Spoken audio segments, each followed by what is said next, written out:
Today on Oz Onboard, let's talk about the tank cleaning machine.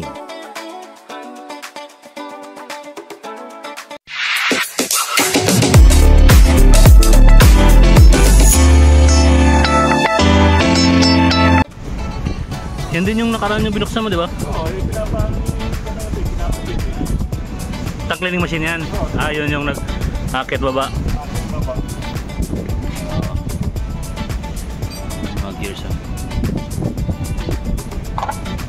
Hanggang bukas na yan. Ito ba yan? Yeah, pero sinasabi natin.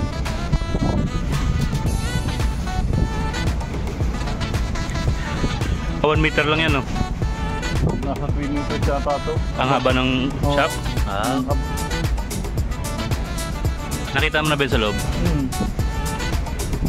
Parang spray lang, ano? May nozzle daw. Tapos umikot yung nozzle. Hangin yan eh. Operated eh. Air operated eh. Water! Water ba? Water operated yan. Sorry. Water. Oh, sa puntok dito. Water. Ayos. May magnet dito eh. May magnet. Magnet. Okay. Bali, ikutin siya ng tubig. Tapos yung magnet yung papaikot ng gear. Papaikot ng gear. Magnetic pala yan. Water operated.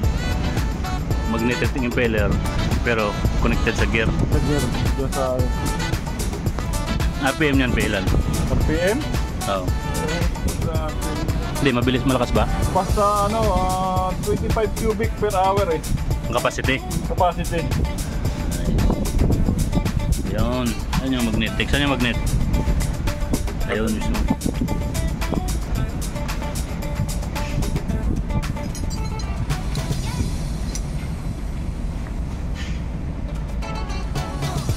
Ayun.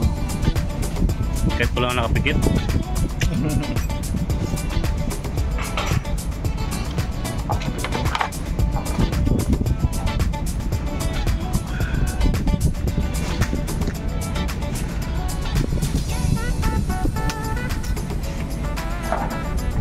Yun.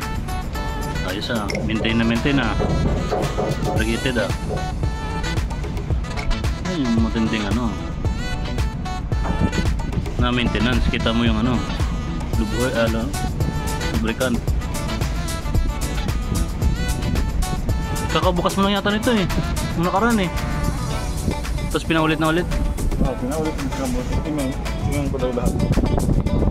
Ayos talaga. Ayos talaga. Ano to? 180 degrees lang yung niya. Angle. Yung ikot yung limit niya 180 degrees. Angle. Yung ikot niya 360. Pero yung angle niya 180. Anong angle ang ibig sabihin? Yung pa ganyan. Kay akit baba. Akit baba. Okay.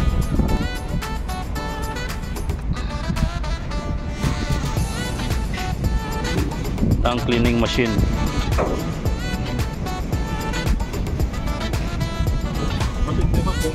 Pero operated.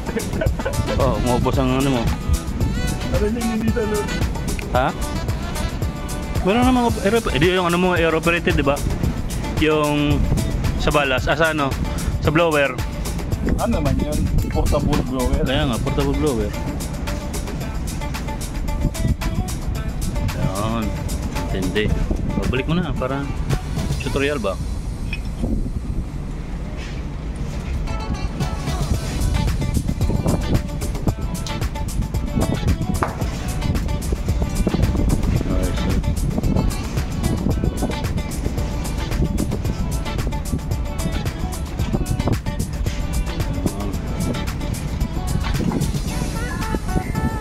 Yan sila.